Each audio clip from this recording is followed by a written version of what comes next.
ACL tier हो गया और हम थोड़े ओवरवेट है ना, ये भी इंपॉर्टेंट है। Overweight is a big factor. जितना वेट ज्यादा होगा उतना सर्जरी खट खट खट खट फेल होगी। वो क्यों फेल होगी उसको जानना जरूरी है। तो मैक्सिमम जो सर्जरी हो रही है भारत में वो हो रही है हैमस्ट्रिंग टेंडन से या पेरोनेस लॉन्गस एंकल के पास। अब ये सारी टेंडन ना पतले और लंबे हैं और इनमें खिंचाव ज्यादा है, लचीले हैं। तो इसको मजबूत करने के लिए डबल करके 4 फोल्ड तो 4 फोल्ड का हमारा ACL बन गया। तो ये 4 फोल्ड का ACL का जो डायमीटर होता है ना 7-8 mm का होता है मैक्सिमम, अनलेस अनटिल बहुत ही टॉप एंड एथलीट हो तो 9 मिल जाता है, उससे ऊपर मिल ही नहीं सकता। इसके बाद ऊपर बटन आ गया और 4 धागों का आपस में बांध दिया। फिर पुराना ACL जो टूटा है वो तो निकल जाएगा। एक छेद फीमर में करेंगे, एक छेद टीबिया में करेंगे, एक छेद फीमर में होगा, एक छेद टीबिया में होगा और हम आपका ACL डाल देंगे। ऊपर गया बटन और नीचे गया स्क्रू और सर्जरी हुई खत्म। अब ये चीज़ 1.5 महीने चिपकने में लगाएगी तो 1.5 महीना तो आप वजन नहीं डाल पाओगे। ब्रेस आएगा, वॉकर आएगा, पाँव भी धीरे धीरे बैंड होगा। कल को गलती से वजन बढ़ गया तो 1.5 महीने के दौरान फट से लूज हो जाएगा। वजन ज़्यादा है, वजन कम होता तो कुछ नहीं होता। नहीं, खिंच जाएगा ना बेटा, स्क्रू है ना, खिंच जाएगा। ऐसे तो टाइट चाहिए ना, लंबा हो गया तो फिर लचक मारेगा ना, धागा टाइट चाहिए। तो 1.5 महीने तक जब चिपका ही नहीं है, उसमें वजन आ गया तो खिंच सकती ना चीज़ें। First thing. दूसरे 4 धागे हैं, इनमें ब्लड वेसल्स ग्रो होगी, खाना मिलेगा, ये आपस में मिलेंगे, इसमें लगेगा 6 महीना। तो 6 महीने तक ये चीज़ कमज़ोर रहने वाली है। अगर कोई चीज़ 6 महीने तक कमज़ोर है तो मतलब उसमें अगर झटका पड़ा, दबाव पड़ा, कुछ ही पड़ा तो लंबा हो जाएगा या टूट जाएगा। वजन ज़्यादा होगा तो इसके 1.5 महीने बाद तो वजन देके चल रहे हो ना, फिर हर कदम उस पर भारी पड़ेगा क्योंकि वो कमज़ोर है। सो इसके फेलियर रेट काफ़ी ज़्यादा है। फिर 6 महीने बाद रनिंग आएगी, ठीक होते होते साल भर लग जाएगा। रनिंग आने के बाद लेट रिहैब चालू होता है, लेट रिहैब खत्म करते करते, क्योंकि रिहैबिलिटेशन जरूरी है, फेज़ 1, फेज़ 2, फेज़ 3, साल भर लग जाता है गेम खेलने में। तो अब ये सर्जरी दुनिया में मैक्सिमम डेवलप्ड कंट्रीज में कहीं नहीं होती, बहुत पहले से नहीं होती। 12 साल हो गए मैंने भी नहीं करी सर्जरी।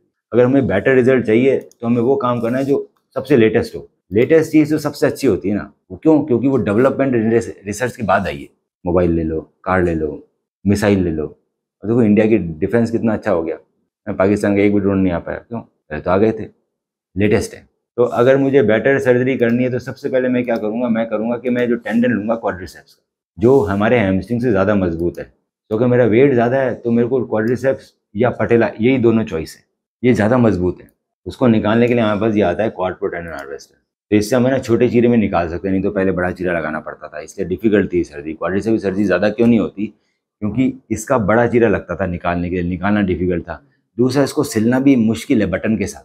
हैमस्ट्रिंग बटन का सिलना बड़ा आसान है। तो सबसे पहले कंपनीज ने हैमस्ट्रिंग की बटन निकाले, कंपनी निकालती है सबसे पहले हैमस्ट्रिंग है, इसको डेवलप होने में बहुत टाइम लग गया। तो पिछले 4-5 साल से हम लोग क्वाड्रिसेप्स को यूज़ कर रहे हैं इंडिया में। तो एक ही निकलेगा मोटा, पतले दुबले कई सारे नहीं निकलेंगे, तो पहले से ही ज़्यादा मजबूत है। ये इसके जो बटन आते हैं वो अलग तरह के आते हैं क्योंकि इसके सिलना कॉम्प्लिकेटेड है। तो इसके बटन भी लेट डेवलप हुए, सबसे आखिरी में डेवलप होने वाले बटन है। पहले हैमस्ट्रिंग बहुत समय से आ रहे हैं, ये अभी आए हैं 4-5 साल से। इनका नाम फाइबरटेक टाइट्रोप है। दूसरा, अभी देखा जाए तो वर्ल्ड के अंदर सबसे ऊपर यही चल रहा है। कोई भी सर्जरी कराओगे, चाहे हैमस्ट्रिंग कराओ, क्वाड्रिसेप्स कराओ, बटन तो मेटल ही होगा, है ना। बटन मैं आपको दिखा रहा हूँ, सारी चीज़ें दिखेगा। दूसरा, इसके अंदर है ना, आपको बड़ा मिलता है। आपका मैं 11 mm का निकालूंगा तो डबल से भी ज़्यादा स्ट्रेंथ होगी इसके ग्राफ में। ये मतलब RCC है और वो ईंट है, छोटे चीरे में निकल जाएगा। जो निकालूंगा वापस उग जाएगा वो, तो ठीक है, ये निकाल दिया। ये भी वेट के अंदर बहुत ज़रूरी है। डेवलपमेंट हर एरिया में होता है, सिर्फ एक चीज़ में नहीं होता। आपने पहले वाला देखा, इसमें जो छेद हो रहा था ना, वो अंदर से बाहर हो रहा था, ये अंदर से जाके बाहर निकल रहा है। हमारा रिमर अंदर से बाहर निकल रहा है ऐसे।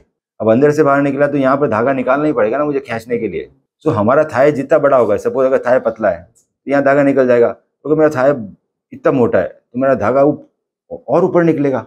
ऊपर तो टूटने के बंधा हुआ है, मैं ब्लड वेसल्स रोक के रख रहा हूँ तो ये सर्जरी कर पा रहा हूँ। तो ज़्यादा मोटे होते हैं तो फिर ये सर्जरी कर ही नहीं पाता सर्जन, क्यों? वो तो टूर्निके में पार चला जाएगा वायर, तो टूर्निके डिफ्लेट हो जाएगा, वो वायर रिट्रीव भी नहीं कर पाएगा। तो टेक्निकल चैलेंजेस है कि ये सर्जरी बहुत ज़्यादा हैवी में नहीं होती, क्योंकि जितनी बड़ी थाई होगी उतना मुश्किल हो जाएगा। It's not about wait. अगर कोई बहुत बड़ा बॉडी बिल्डर थाई इतनी बड़ी है, उसमें भी ये नहीं सर्जरी कर पाएंगे। इसके लिए क्या सोल्यूशन है? इसके लिए सोल्यूशन ये वाला है। एक तो पहले तो दिखाया कि भाई बटन है ना, एडजस्टेबल आने लग गए आजकल, छोटे होने वाले। दूसरे बटन बहुत तरह के आते हैं, क्वाड्रिसेप्स के आते हैं, हैमस्ट्रिंग के आते हैं, पटेला के आते हैं। मैं क्वाड्रिसेप्स के बटन यूज़ करूँ। अब छेद काटेंगे फ्लिप बटन, इससे मैं किसी भी वेट किसी भी साइज में काट सकता हूँ। ये बाहर से अंदर जाता है, अंदर से बाहर नहीं जाएगी, बाहर से अंदर आ रहा है, बाहर से अंदर आ रहा है, अंदर खुला और रेट्रोग्रेड ड्रिलिंग कर रहा है। इसका मतलब ये, पहले वाले में तो ऐसे जा रहा था तो बाहर निकल रहा था, इसमें तो मैं ऐसे डालूंगा। इसको खोलेंगे, बाहर निकालेंगे, इधर भी और इधर भी। सो अगर आपका वेट ज़्यादा है या फिर आप छोटे बच्चे हो जिसके अंदर एपिफाइसियल खुला हुआ है, दोनों ही कंडीशन में सिर्फ यही एक इम्प्लांट है जिसके मैं कर सकता हूँ सर्जरी, नॉर्मल सर्जरी हो ही नहीं सकती। इसका एक और बेनिफिट मिलता है कि मेरे को है ना हड्डी कम कटती है, इतनी पतली हड्डी कटी, स्क्रू में इतनी कटी थी, तो आपको दर्द भी नहीं होगा सर्जरी के बाद।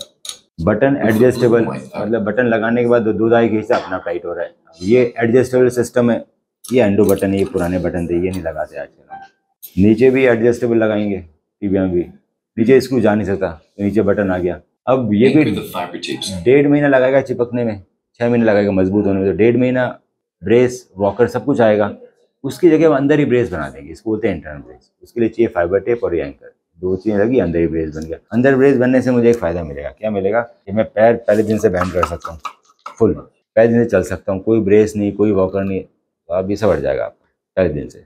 ये अंदर ही लग जाएगा ना जी, ये इतना बड़ा जो ब्रेस है वो अंदर ही लगा देंगे। तो ये बाहर का ब्रेस लेके अंदर का ब्रेस, अंदर का ब्रेस आपको लॉन्ग टर्म प्रोटेक्शन देगा 6 महीने के लिए। अगर को आपका वेट ज़्यादा है, आप ये आपको 1.5 महीने बाद हटाना पड़ेगा, सारा ग्राफ्ट पे आएगा, लंबा हो सकता है। ये रहेगा तो क्वाड्रिसेप्स भी ज़्यादा मजबूत है, साथ में इंटरनल ब्रेस भी है। तो वजन दे के चलोगे तो ग्राफ्ट पे फर्क नहीं पड़ेगा, लंबा नहीं होगा, फटेगा नहीं। दूसरा, बेंडिंग अगर पहले दिन से आ रही है तो बेंडिंग करने से लिगामेंट लंबे हो जाते हैं। मैं लिगामेंट लंबे आपके सर्जरी के दौरान करता हूँ, ये उसमें होता ही नहीं प्रोसेस, क्योंकि एडजस्टेबल सिस्टम है। मैं वापस टाइट कर लेता हूँ, ऊपर भी वापस टाइट कर लिया, नीचे भी टाइट कर लिया, रीटाइट नहीं, तो ये लिगामेंट पूरी तरह खींच गया, ये और खींच नहीं सकता। साथ में इसमें प्रोटेक्शन भी दे दिया, तो ये वेट को झेल लेगा। मैंने 180 kgs 190 kgs तक ऑपरेट कर रहा, क्योंकि बाकी लोग मना कर देते हैं उसको ऑपरेट, तो आपको फिर वैसी सर्जरी में जाना पड़ता है जो ऑल इनसाइड करता हो, इंटरनल ब्रेस करता हो, अदरवाइज सर्जरी फेल हो जाती है।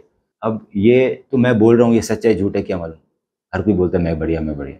हाँ, उसको प्रूव करने के लिए एक ही तरीका, मेडिकल रिसर्च पेपर। कोई किसी तो डॉक्टर ने प्रूव किया होगा ना, 100 पेशेंट ये किए, 100 पेशेंट ये किए, 2 साल, वो रिसर्च पेपर ऑथेंटिक होता है तो एक मैगजीन में छपता है, मेडिकल जर्नल बुलाया जाता है, वो है मापदंड। वो मैं आपको कुछ दिखाने वाला हूँ। ये एक वेबसाइट है मैके क्लिनिक, लंदन में डॉक्टर गॉर्डन मैके की, one of the biggest surgeon in the world. इनकी वेबसाइट में कई सारे रिसर्च पेपर दे रखे। तो पैट्रिक स्मिथ की रिसर्च की 88% रिडक्शन मिलता है मुझे री इंजरी रिपेयर में, अगर मैं इंटरनल ब्रेस लगाता हूँ। क्यों? कल को गिर जाओ, पड़ जाओ, वेट ज़्यादा है, तो आपको टूटने से बचाएगा, 6 महीने चीज़ें कम। एक और लिगामेंट आपका टूटा हुआ है सर, जिसको बोलते हैं ALL, वो इसमें नहीं लिखा हुआ। क्यों? क्योंकि हमारी इंडिया में पढ़ना नहीं जानते, वो सब में टूट जाता है। हमेशा अच्छा सर्जन ALL और ACL दोनों करेगा, अकेला ACL नहीं करेगा। इससे करने से रिजल्ट मच बेटर हो जाते हैं। कॉम्बिनेशन में ACL और ALL बेटर रिजल्ट देता है, री इंजरी कम करता है, रिकवरी बढ़ाता है। तो ALL करने के लिए either I can do with fibre tape, जो कि थोड़ा एक्सपेंसिव पड़ता है, या फिर एक और मेथड है जिसको बोलते हैं LET, हम ये करेंगे। इसका काम है आपके reduce the risk of graft rupture, क्योंकि ये भी टूटा हुआ है। अगर मैं ALL नहीं करूंगा ना, तो एक तो टूटने के चांसेस ज़्यादा रहेंगे ग्राफ्ट के, दूसरा ACL एंटीरियर पोस्टीरियर स्टेबिलिटी देता है, वो तो नहीं होगा। पर यहाँ पर जो ALL भी टूटा हुआ है तो घुटना घूमता रहेगा, मज़ा कभी नहीं आएगा, ढीला रहेगा हमेशा। दोनों कर देंगे तो वैसे ही होगा जैसे ओरिजिनल पहले था, क्योंकि दोनों चीज़ें टूटी हुई है। वर्ल्ड में जितने भी बड़े सर्जन हैं दोनों एक साथ करते हैं, अकेला ACL कोई नहीं करता। इसके बाद आता है रिहैब का रोल। रिहेबिलिटेशन प्रोटोकॉल्स इतने स्ट्रिंजेंट और अलग हैं कि नॉर्मल फिजियोथेरेपिस्ट को नहीं आता। और ACL के रिहैब सेंटर इंडिया में कम है, दिल्ली में 15-20 होंगे, बेंगलोर में होंगे, बॉम्बे में होंगे, छोटी सिटीज़ में ही नहीं। हम लोग आपको ऑनलाइन कराते रहेंगे, we have a good rehab centre. आपको हम ऑनलाइन सिखाएंगे हर सप्ताह, आपको 15-20 दिन में हम ठीक कर देंगे, आप घूमते फिरते रहना मत।